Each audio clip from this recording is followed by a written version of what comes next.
Hello friends, সবাই কেমন আছো? আশা করি সবাই ভালো আছো। আলহামদুলিল্লাহ, আমিও ভালো আছি। বাসায় যদি আলু থাকে তাহলে তোমার নাস্তার কোনো টেনশানই নেই। আমার বাসায় আলু আছে, তার জন্য আমি এখন ফ্রেঞ্চ ফ্রাই বানাবো। আর আমার বাসায় আমার বাচ্চা এই ফ্রেঞ্চ ফ্রাইটা অনেক পছন্দ করে, তাই ভাবলাম এই ফ্রেঞ্চ ফ্রাইটা বানাই আর তোমাদের সঙ্গে একটু শেয়ার করি।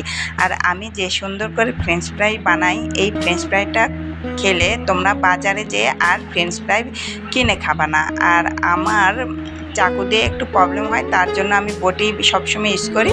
আর বটিতে আমি অনেক সুন্দর কাজ করতে পারি। আর আমি আলুগুলো সুন্দর করে কেটে ফেলেছি। এখন আমি এই আলুগুলো সুন্দর করে ধুয়ে নেব।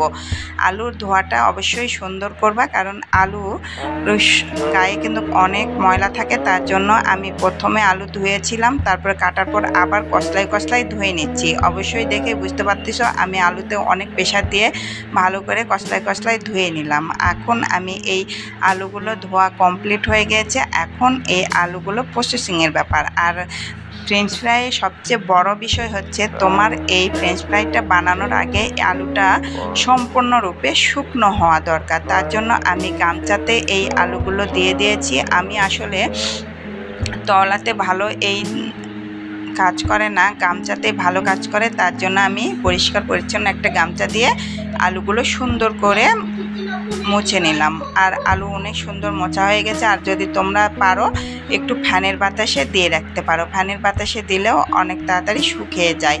আর আমার আলুগুলো অনেক সুন্দর শুকিয়ে গেছে, দেখেই বুঝতে পারতেছো। আর আমি এখন এই আলুগুলো সুন্দর করে ভেজে নিব। আর আলু ভাজার সময় অবশ্যই তোমরা তাপমাত্রাটা খেয়াল রাখবা, কারণ তাপমাত্রা বেশি হয়ে গেলে কিন্তু আলু তাড়াতাড়ি পুড়ে যাবে। তার জন্য অবশ্যই আলুর তাপমাত্রাটা একটু নর্মাল হওয়া দরকার, একদম কমও না বেশিও না, মিডিয়াম আছে তোমরা এই জিনিসটা ভাজবা। আর অনেক ধৈর্য সহকারে ভাজবা, কারণ বেশি তাড়াহুড়া করতে গেলে আলুটা কিন্তু পুড়ে যাবে আর ভিতরে কাঁচা থেকে যাবে।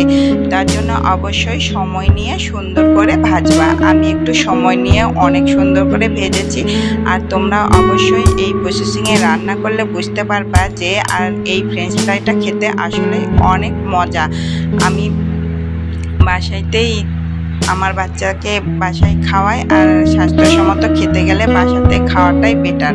আর আমার ফ্রেঞ্চ ফ্রাইগুলো সুন্দর হয়ে গিয়েছে, এখন আমি এটা পরিবেশন করব। আর আমার ছেলে এই ফ্রেঞ্চ ফ্রাই খাওয়ার জন্য উদ্বিগ্ন হয়ে আছে।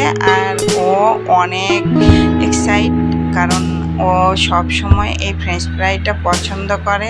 আর অন্য কোনো নাস্তার চেয়ে এই নাস্তাটাই ওর কাছে অনেক পছন্দের।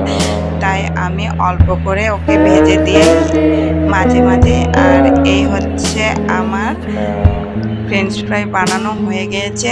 আর আমার বাচ্চাটা এখন খাবে। আর তোমরা অবশ্যই আমার ভিডিও যদি ভালো লেগে থাকে অবশ্যই লাইক করবা, কমেন্ট করবা আর সাবস্ক্রাইব করতে ভুল করবা না।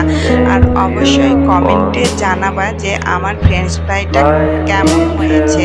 আশা করি অনেক ভালো হয়েছে। আর তোমরাও অবশ্যই এই ফ্রেঞ্চ ফ্রাইটা বাসায় বানানোর চেষ্টা করবা।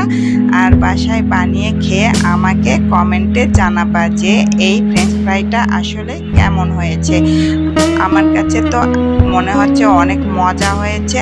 আর এই ফ্রেঞ্চ ফ্রাইটা অবশ্যই সস দিয়ে খেতে অনেক মজা লাগে। আর তোমরা অবশ্যই এই ফ্রেঞ্চ ফ্রাইটা সস দিয়ে খাবা। আর অনেক অনেক ভালো থাকবা, সুস্থ থাকবা। আর আমাদের জন্য অনেক অনেক দোয়া করবা। আর আমার বাচ্চার খাওয়া দেখে বুঝতে পারতেছো ও কত মজা করে খাচ্ছে। আর ও এই ফ্রেঞ্চ ফ্রাইটা আসলে অনেক পছন্দ করে। সবাই ভালো থাকবা, সুস্থ থাকবা। আল্লাহ হাফেজ।